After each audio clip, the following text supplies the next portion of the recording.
What's up everybody, Brian Tong here, and Apple's working on the larger screen iMac that you all keep asking about, and a whole lot more coming with new iPhone 15 and Apple Vision Pro details. So let's get into it. And a recent report from Bloomberg's Gurman says Apple is in the early stages of developing a Mac with an over 30-inch display. Now we're talking about a Pro Display XDR type size when we get to that over 30 inches, and that would be the largest that we have ever seen an iMac go. It remains a lot further out and has no ETA date, meaning don't expect it this year, but Gurman says they are conducting early work on the 30-inch plus iMac. So maybe it will be worth the wait for those of you who have been asking me every time if there's any news about new Macs. And the current iMacs that brought back colors and an M1 chip inside have 24-inch displays, and you got the last Intel iMacs that have been discontinued that hit 27 inches for the largest size models. So no iMac Pro yet, but it's in the works. It still doesn't mean we'll actually see it, but there is finally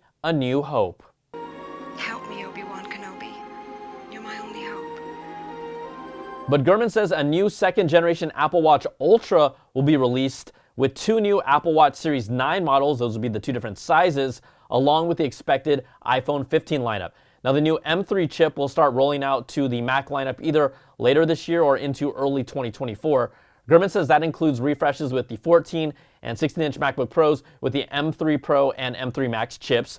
Then you got a refreshed 13-inch MacBook Pro with an M3 chip, plus two new MacBook Air models, most likely in 2024 with the M3 chip. We just got the 15-inch recently. And then a new iMac 24-inch model with an M3. Also, again, don't forget about that beefy 30-inch plus iMac Pro that's in development. Now on the iPad side, we're expecting a new update to the iPad Air to replace the current M1-based tablet, and then two new iPad Pro models with OLED displays are on their way for 2024, which also makes me wonder if we will see a new iPad Pro or not this year, especially with the current M2 chip inside that was released in October of last year. Plus, as you would expect, third-gen AirPods Pro, a refreshed Apple TV with updated specs, and other potential products like a smart home display are currently in development. Now, Gurman believes a next-generation Apple Vision Pro is unlikely to arrive until 2025, but as someone who has actually used it, tried it out, seen the tech inside it right now, it does feel like a product that Apple only really needs to upgrade every 2 or even 3 years, especially when it starts at $3,499 for that price point. You think it might have a little longer lifespan. Now, there's also been reports that Apple is already working on a more affordable non-Pro version of the headset as well. Now, I thought out of all these things, it's also interesting that there is no mention of a new AirPods Max headset, because we know that the current AirPods Pro 2, they're getting new audio features like adaptive audio that are aided by the processing from their H2 chip inside. And it's something that has not been announced to be coming to the current AirPods Max, which has an older H1 chip inside. So it just makes me wonder if Apple is maybe cooling off on the AirPods Max for a little while with their initial release in December of 2020. It could be a product that is not getting any kind of update for 3 years plus if we don't see anything happen in 2023. But it also seems like a product that is just prime for an upgrade, but we've heard nothing is in development.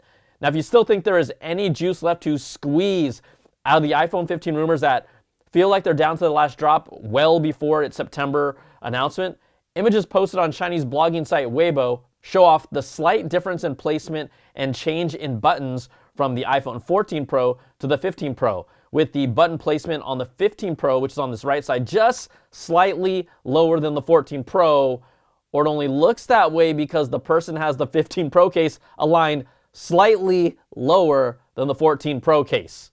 For reals.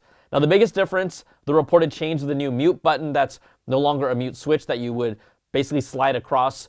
It's a whole lot smaller, and it's also expected to be used like a multi-purpose action button, similar to what's on the Apple Watch Ultra. So you can use it with an assigned shortcut to launch maybe a specific app or feature within an app.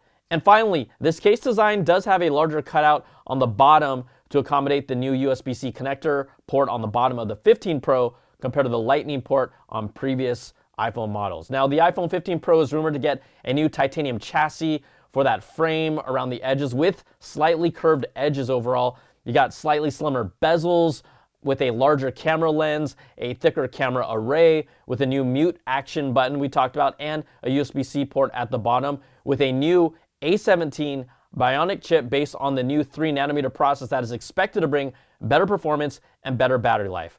Now, analyst Ming-Chi Kuo continues to report on this tight relationship between the iPhone 15 lineup and the Apple Vision Pro. He reports that the new iPhone 15 will feature an upgraded ultra-wideband chip that will bring better integration with the Apple Vision Pro headset.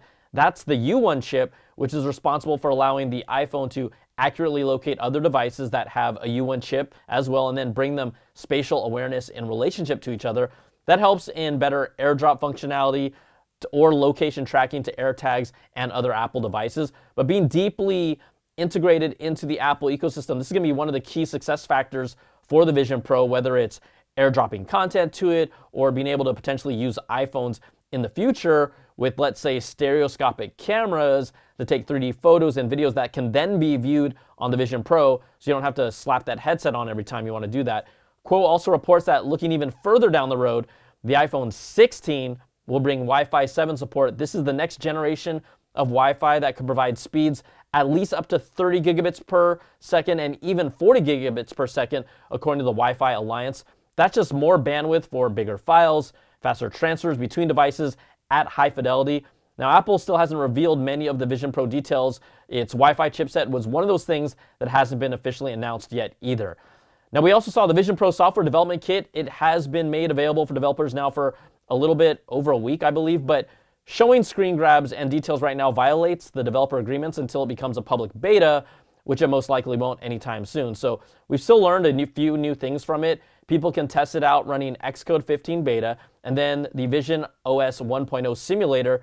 You're going to basically see the Vision Pro operating system on the screen of your Mac. Now, there is a control center when you look outside of that main viewing area that popped up for me when I actually was using it. I looked up outside the normal viewing area on the top, and it has options for light and dark mode. There's a guest mode, which would actually suggest you will be able to let multiple users use this headset and at least use it without seeing any of your personal data. There's also a spotlight search field, and we know speech is going to be a big part of this, but you'll still be able to use a physical keyboard and a trackpad or type in air as options. It also has revealed a travel mode that makes sure you are stationary when using the Vision Pro, and that blocks out distractions around you. Most likely you're going to shut down that whole breakthrough mode where you can see people, with certain sensors even turned off, and it obviously makes the most sense when you're on a plane or on a train or just traveling without getting distracted and just kind of being in the zone. Now, Apple will be setting up Vision Pro testing labs for developers in multiple locations worldwide starting next month, and they'll also be opening up applications to test on the Vision Pro hardware itself for developers. Now, we have so much time before its official release, so we're going to learn a whole lot more about it until then. Also, just a couple quick stories left. Apple talked about how AirPlay is going to get better, especially when you travel to certain hotels. Well, LG announced recently that it will introduce LG Pro-centric smart hotel TVs that will include built-in AirPlay. So all you need to do is scan a QR code to access AirPlay and then securely play content from an iPhone or iPad to a hotel TV. Apple will be partnering with select hotels at first that are part of IHG Hotel and Resorts that have over 6,000 locations worldwide. I love this move as someone in the ecosystem, and I just can't wait for it to be more widespread. Now, if we're also talking about screens, I got a chance to see the Samsung Viewfinity S9 at CES 2023, and not only its design, but its specs instantly made it a rival to Apple's Studio Display. Now, it's not available in the US just yet, but pre-orders opened in South Korea, and it is equivalent to $1,300 US. The Apple Studio Display starts at $1,600. So some of the same specs it does share. That's a 27-inch display, 5K resolution, 60 hertz refresh rate, 600 nits peak brightness, and then the same 1 billion colors. You get 99% of the DCI P3 color space with a metal stand and a bezel that feels very Apple, but it's from Samsung. It also has a Thunderbolt 4 port on the back, 90 watts pass-through charging, plus 3 more USB-C ports, and then a mini display port. But it also has a matte finish and a height adjustable stand as standard features. Well, Apple Studio Display costs $2,300 when you add those features. So depending on your configuration, that could be a $1,000 difference. Plus, It comes with an attached 4K webcam that's obviously better than Apple's 1080p camera that's built in, which is serviceable, but a lot of people know it could be a whole lot better. And it's some real competition that I just can't wait to get a look at in person, side by side. Competition is a good thing. All right, hey everybody, if you like what you see, give me that thumbs up, subs up, and hit that notification bell, ding, to get all my latest videos when they drop. And if you want more of that Apple goodness, you can also check out my weekly Apple Bits XL audio podcast to get the latest deep dive with all these stories and new ones every week with special guests. Now, I have a little announcement here. I'm going to be a little busy because I am getting married, I guess, in a day from now, and then I'm going to be on a break. So I'm going to try to get some content out on here, but if it's radio silent, you got to understand, I'll just see you back here in a couple weeks. And life happens. Yes, life is more important than anything else, even YouTube.